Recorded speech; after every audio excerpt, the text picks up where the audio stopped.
The sixth one is using suffering to train in compassion. Say to yourself, just like me, others too are tormented by similar suffering, or even much worse. Train yourself by thinking, if only they could be free from all this suffering, how wonderful it would be. This will also help you to understand how to practice loving kindness, where the focus of practice those who have no happiness. So whenever we encounter suffering, we can contemplate that there are so many sentient beings who are enduring even worse suffering than mine right now. Therefore, at that time, you can generate bodhicitta and then contemplate in such a way, I am suffering quite a bit because of my illness, and please may all other sentient beings not suffer what I am going through right now. In fact, the sentient beings are quite in fact, they are under lots of anguish because of suffering. And for example, when I experience the suffering, I can feel other people suffering. When there was a period of time, I had a sore around my ankle, and I had to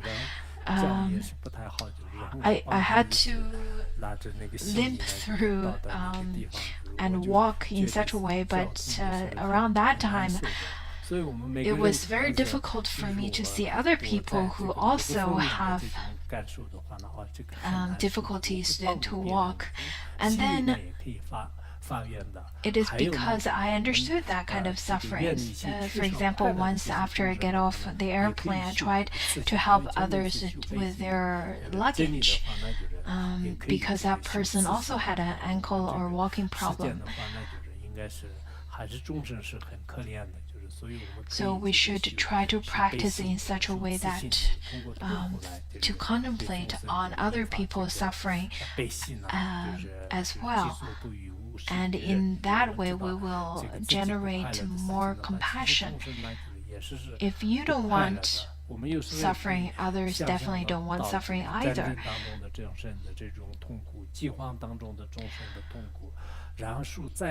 We can think about the suffering that is endured by sentient beings in war, in famine, and in all kinds of disasters. Of course, other suffering and your own suffering, still there's a big gap in between. As it is stated in the Tibetan idiom, it says that the burning of mugworts, which is a herb, on your clothing is different than the burning on the skin. Similarly, when you have suffering, when you have problem, you would feel extremely uneasy. However, when it happens to people who are far away from you, you may not have any feeling at all. That is exactly the reason why our practice is not good. When coronavirus happens to ourselves or our family members, we would feel great anguish. But when it happens to people who are not related to us at all, then you don't feel anything at all. And same applies to your country. And sometimes people would even think that, well, you deserve it. Look at how you used to treat us. So there are people like that as well. But as Mahayana practitioners, as Mahayana bodhisattvas, when they see other people suffer, they suffer the same. Of course, it depends on your own practice. The example of burning mugwort is exactly the same. When you're burning on your skin, it's different than burning on clothing. I think this is quite a great metaphor. when you are the one who's enduring suffering is different than when other people are enduring the suffering. And it would be also different than when people you love or you care are enduring such suffering. So it's all different. That's another method of practice, is to train compassion.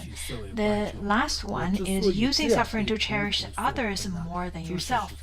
Train yourself to think the very reason why I am not free from suffering such as this is from the time immemorial I have cared only about myself. And now from this moment onwards, I will only cherish others, as this is the source of all happiness and good. From this moment on, make such kind of determination. I will start to help others and cherish others and benefit others. The only reason that I suffer right now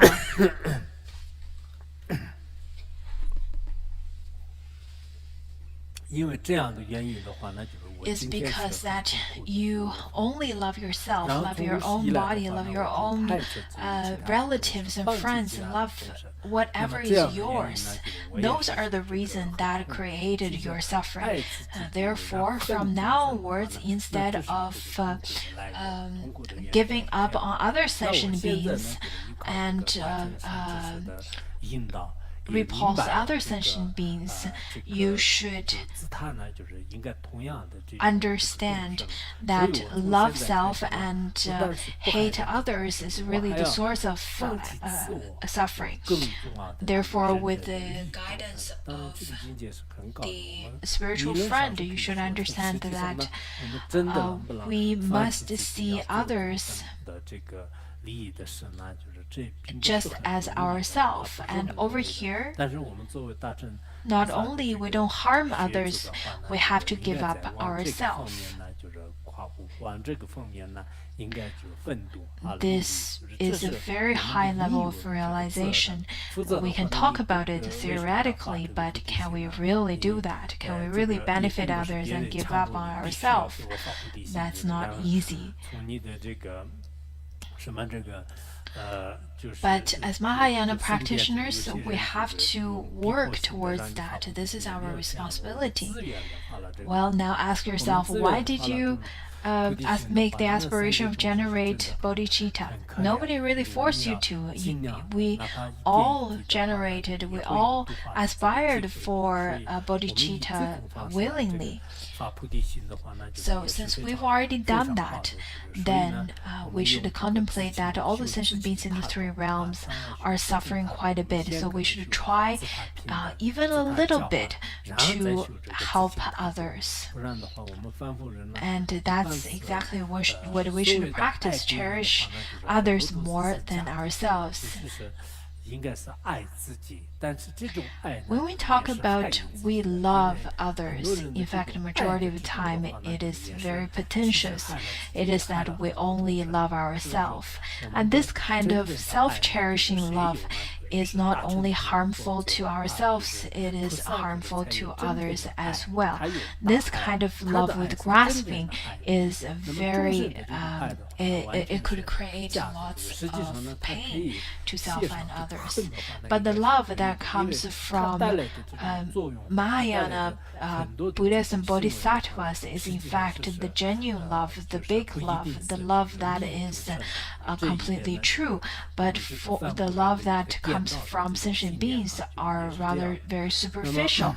And that kind of love in some ways can be called hatred, or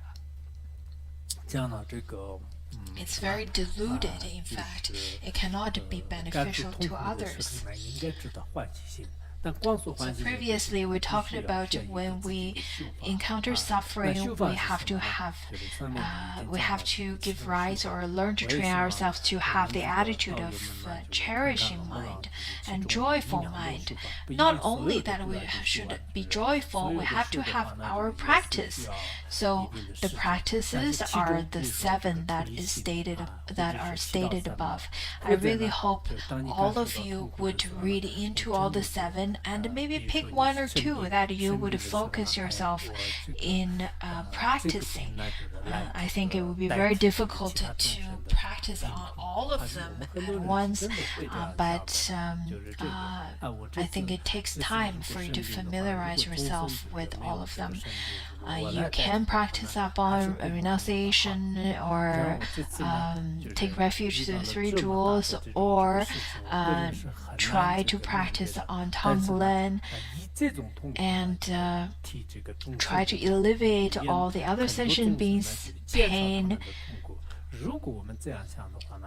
If you can contemplate in such a way, then our suffering is in fact quite valuable and meaningful.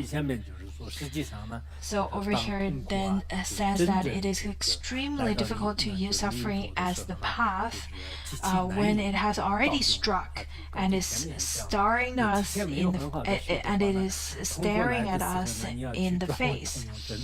At the point when the suffering is staring at you and you want to practice at that moment, it's probably a bit difficult.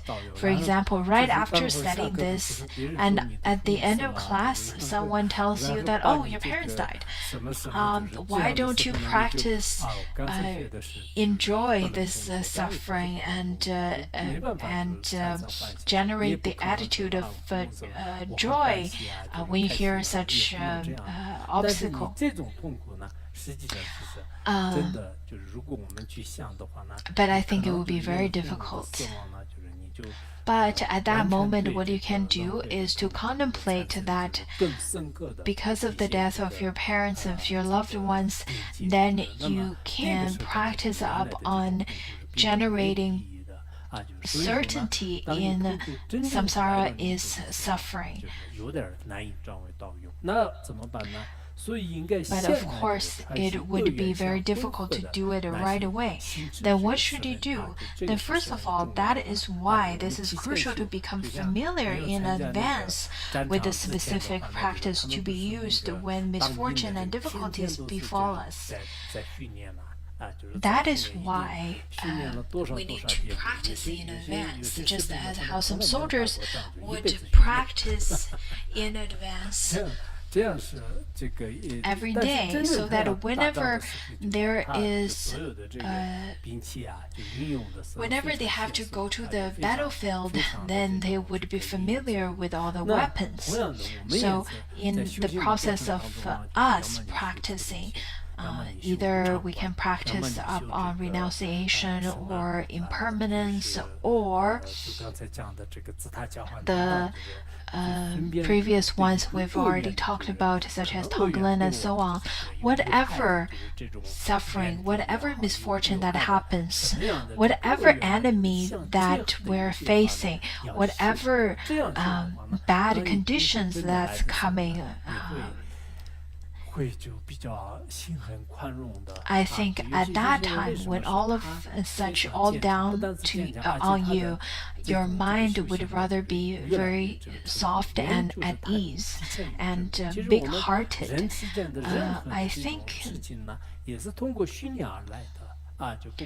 I think that is the reason why practitioners have more strength and resilience, and that is how they can succeed through the practice. It is because they've prepared themselves. They've practiced to prepare themselves. Any kind of skills, reading and practice, all need to preparation, all need to practice. This is quite important. So it is also particularly helpful and will really count if we use practice we know best and of which we have a clear personal experience. This is quite important. Whenever we're young, since we're still young, we still have opportunity, we should really dedicate ourselves to one particular practice. Otherwise, when we encounter impermanence, we won't be able to do anything about it.